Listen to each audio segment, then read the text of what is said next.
کال کے حوالے ہوئی سی مگر وہ پرتشدد بن کر سامنے آئی۔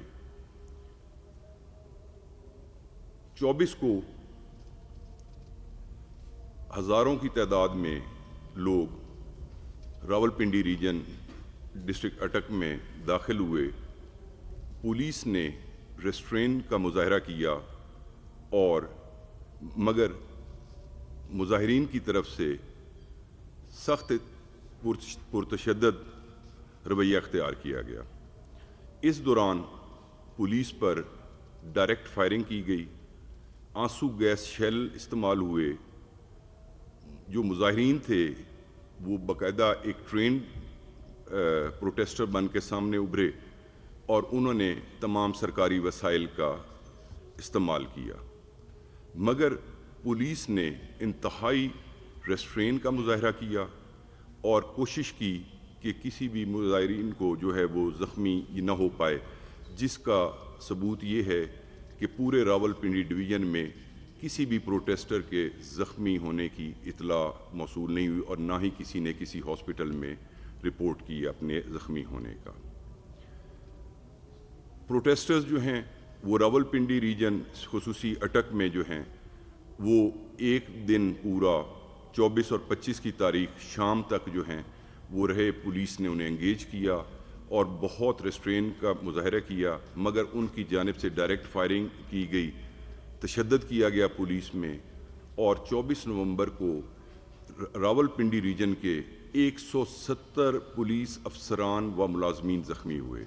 ان زخمیوں میں ایس ایس پی بھی ہیں، ایس پی بھی ہیں، ڈی ایس پی بھی ہیں اور باقی تمام پولیس ملازمین جو ہیں۔ ان زخمیوں میں 2 افراد جو ہیں وہ بلٹ انجری کا شکار ہوئے، 25 اس وقت کریٹیکل کنڈیشن میں ہے، جو ان کے اوپر مظاہرین کی طرف سے ڈنڈوں سوٹوں کی مدد سے تشدد کیا گیا تھا۔ گزشتہ 3 ماہ میں جو لا اینڈ آرڈر کی سچویشن ہے راولپنڈی ریجن میں، اس میں اب تک 262 پولیس ملازمین زخمی ہو چکے ہیں۔ 24 کو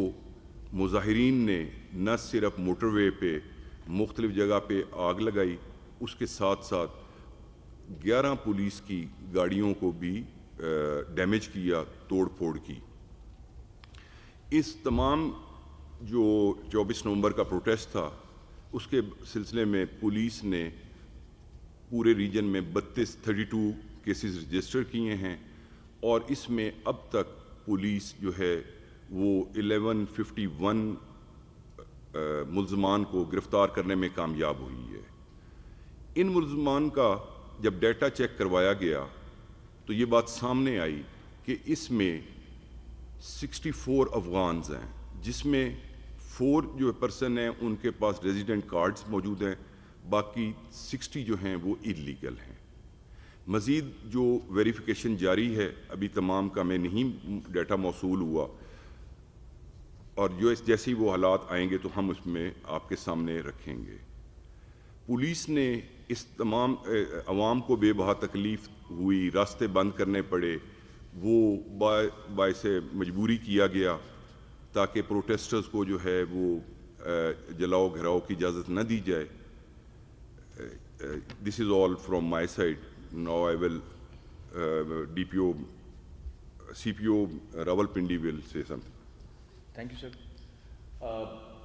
میں جہاں سے آرڈیو صاحب نے بات ختم کی میں وہیں سے آگے چلوں گا۔ 24 نومبر کو خاص طور پہ جب سی پیک سے آنے والا قافلہ جو ہے وہ حقلہ پہ پہنچا ہے تو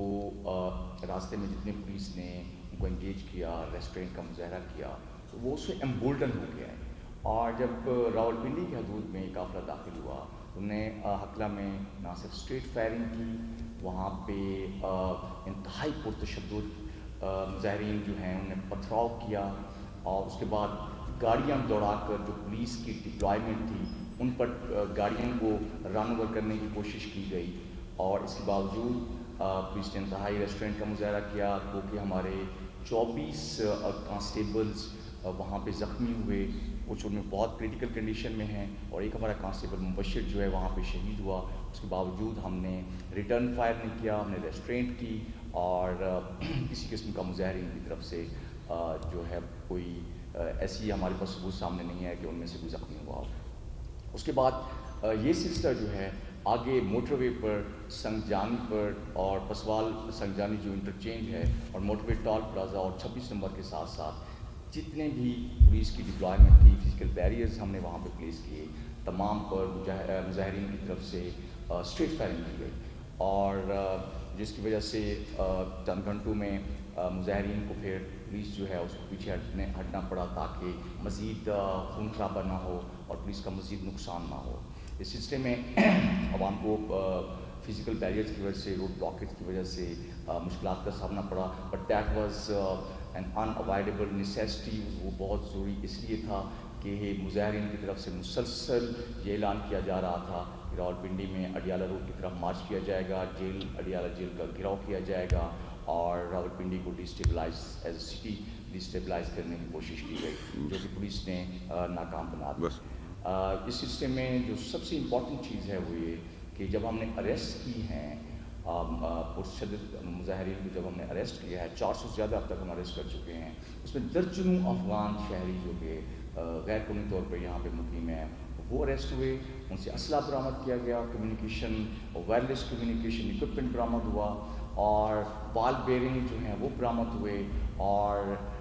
کیل لگے ہوئے جو ڈنڈے سوٹے اور تشدد کرنے والے دیگر جو راڈز ہیں وہ وہاں سے برآمد ہوئے, جو کہ ہم آگے چل کر جیسے, کیونکہ انویسٹیگیشن کا پروسیس ابھی چل رہا ہے, جیسے جیسے انویسٹیگیشن کا پروسیس میچور ہوگا ہم مزید انفارمیشن بھی آپ کے ساتھ شیئر کریں گے. Thank you. میں ریکویسٹ کروں گا ڈی صاحب اٹک سے کہ وہ جی. بسم اللہ الرحمن الرحیم. جیسے آپ جانتے ہیں کہ اٹک جو ہے وہ فرسٹ لائن آف انگیجمنٹ تھا, اور 24 تاریخ کو تقریباً 3 بجے اٹک نے ان کو ریسیو کیا, اور اس کے بعد ریزسٹنس کا عمل جو ہے وہ جاری ہوا, اور تقریباً 24 گھنٹے سے بھی اوپر 25 تاریخ کو تقریباً 3-3:30 بجے ہمارا لاسٹ لائن آف ڈیفینس جو تھا پتھر گڑھ پہاڑی, وہاں پہ ہماری ان کے ساتھ انگیجمنٹ جاری تھی. اس وقت 3:30 بجے ہمارے دونوں طرف سے, لیفٹ اور رائٹ سے, انہی پروٹیسٹرز کے جو عسکری ونگ تھا اس نے ہم پہ آتشی اسلحے سے حملہ کیا, اور لیفٹ سائڈ کے اوپر جو فیصل آباد کی نفری کی ڈیوٹی تھی وہاں پہ کانسٹیبل واجد علی کو اسٹریٹ فائر مارا گیا, جو کہ گولی اس کے ہاتھ کو کراس کرتے ہوئے اس کی نیک میں پیوست ہو گئی. یہ میں آپ کو اس کی پکچرز دکھا رہا ہوں اس جوان کی,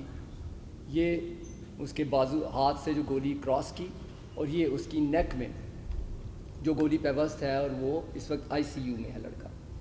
رائٹ ونگ میں